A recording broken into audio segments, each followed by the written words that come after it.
When you look back on your life, do you have regrets that you could have done more?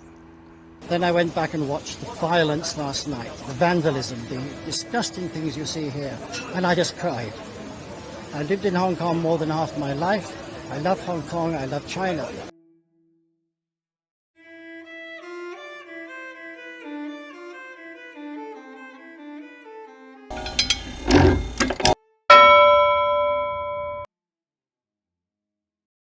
My first impression of Hong Kong was the heat, the smell, the humidity, and all the things that normally hit Westerners when they step out of a nice green English countryside and step into very busy, crowded Hong Kong.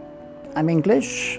I'm a graduate in physics and engineering, and I came to Hong Kong in 1981. I ended up traveling to almost every part of China and seeing each part gradually open up, become more prosperous, become better, more developed. And it was like sort of flowers blossoming all over China.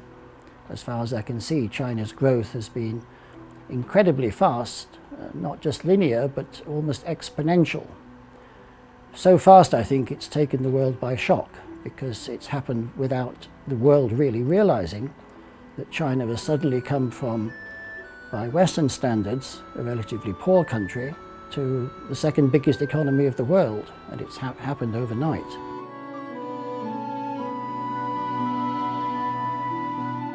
When I started working in China in the mid-80s, of course, at that time I hadn't learned Chinese. I was reading a lot of the Western press, the South China Morning Post, and the reports I saw painted a very negative impression of China. You know, this communist China. And this was, I think, the impression that almost everybody in the West had at that time, and I was no different. But when I actually started working in China, and remember this was the 1980s, I was very surprised. This wasn't what I'd read about at all. What was reported in the Western press as bad, negative, I found actually was fun. It was lively, it was a free society, relatively speaking. It was very open, and it was developing very fast, completely contrary to the news. And for several months I was very confused, because as a scientist, you look at the facts and you make your deductions based on the facts. You don't make a theory and then try and look for facts to prove that theory. What I was seeing was something very different from what I'd been led to believe. And I wondered, was the news that I was reading wrong, or was what I was seeing wrong, or were my conclusions wrong?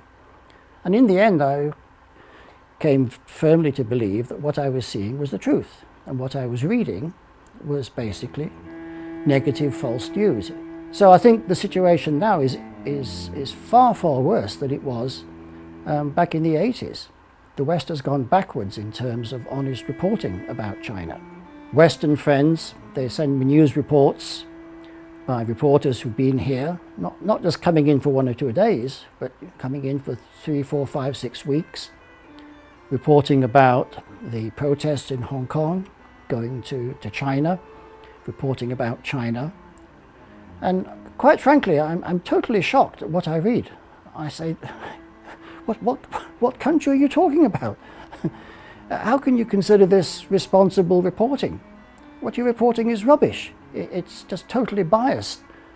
It's as if you watch every American movie and everybody's shooting each other, and as if you go to every American street and people are banging guns at each other all the time. I mean, it's just nonsense. The whole West is combining to try and portray China in the worst possible light.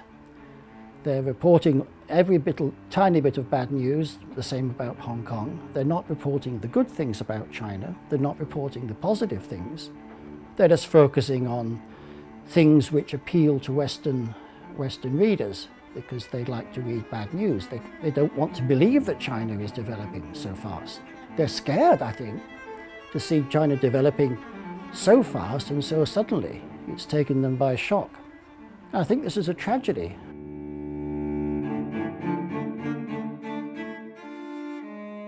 Occupy Central in 2014 I thought was bad enough.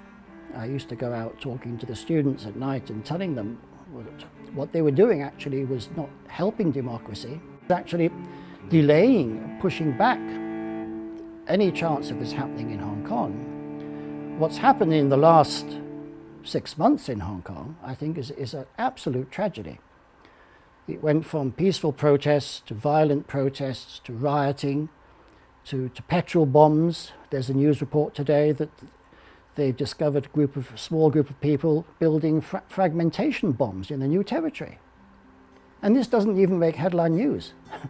It's as if firebombing an MTR station is just like a small robbery of a jewelry shop or something like that. It really is a tragedy. And the people doing this and the people behind it, they're basically evil. When I went out in Occupy Central, and there was quite a lot of unrest in the universities, they were too young to ever understand Hong Kong before the handover. They had this image of, Hong Kong under the British was great, wonderful, and then suddenly 1997 came, the handover, and China's taken over and it's interfering with the two systems, although we're one country. And there's a new generation of radicals, people in their late 30s, early 40s, people like Ted Hui, people like Eddie Chu. These are radicals who are then radicalizing the new generation of students.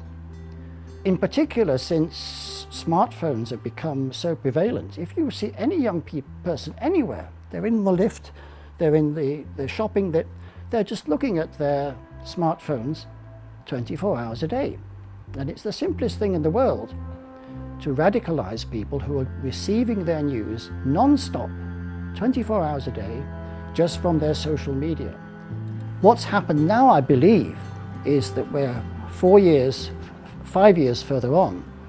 Now there's an even younger generation, and these are not just students, but they're also teenagers, who literally have no knowledge at all of what it was like under British rule. They still have this idealized image of Hong Kong under the British. But ever since Hong Kong became a British colony, the English never did anything to try and introduce democracy. So they still have this idealized image of England. That's why they go waving Union Jacks and Hong Kong flags and so on, and American flags. What I wish is that they would implement the law a lot faster. Some of the people who took part in the Mong Kok riots, I think about 3-4 years ago, they've only just recently been brought to trial. So some of the people now who are being arrested, I hear it's almost 5,000. It could be 5, 6, 7 years before they're all brought to trial, which is far too late for deterrent sentences to have any effect on the people who are rioting now. So I think the problem is not the rule of law, but the speed of implementing the law. It needs to be implemented much faster in order that people realize that they cannot be excused for this kind of behavior. And believe you me, this kind of behavior, this kind of rioting, the violence, the vandalism, smashing up the MTR stations, beating up people, a man was killed by a brick, another man set on fire. I mean, any other country in the world, democratic countries included, would never stand for this. America would have called out the National Guard. They'd probably have called out the army by now. In England, the Special Air Force, there would have been riot police on a scale 10 times, 100 times what you're seeing in Hong Kong. France, Germany, the same. They don't allow these kind of demonstrations in Germany or France. They're taken away and locked up and sentenced. And real bullets would have been fired eventually with this kind of thing going on.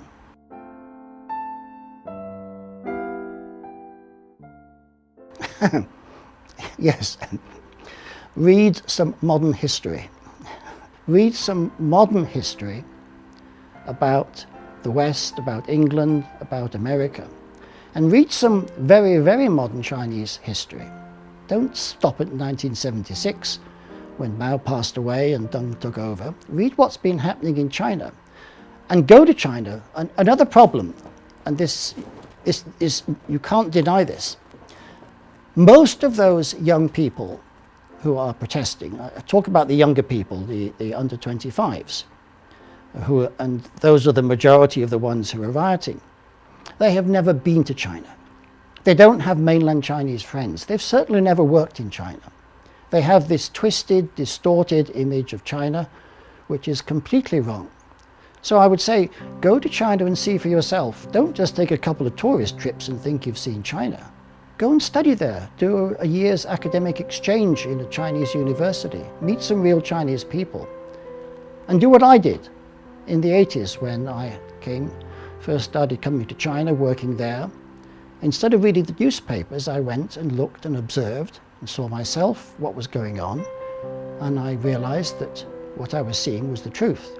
So to young people, particularly those who are younger, under 25, who don't know what it was like before 1997, go to China, see what it's really like for yourself, and then decide what you want to do. Don't listen to these pan-democratic radical leaders in Hong Kong. They have their own private agenda. Don't listen to America. Go and see it for yourself.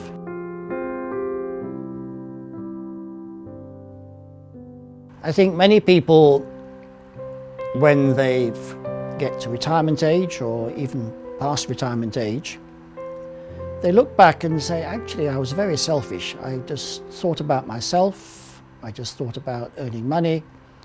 I could have done so much more to try and change society and leave something good behind, but I didn't.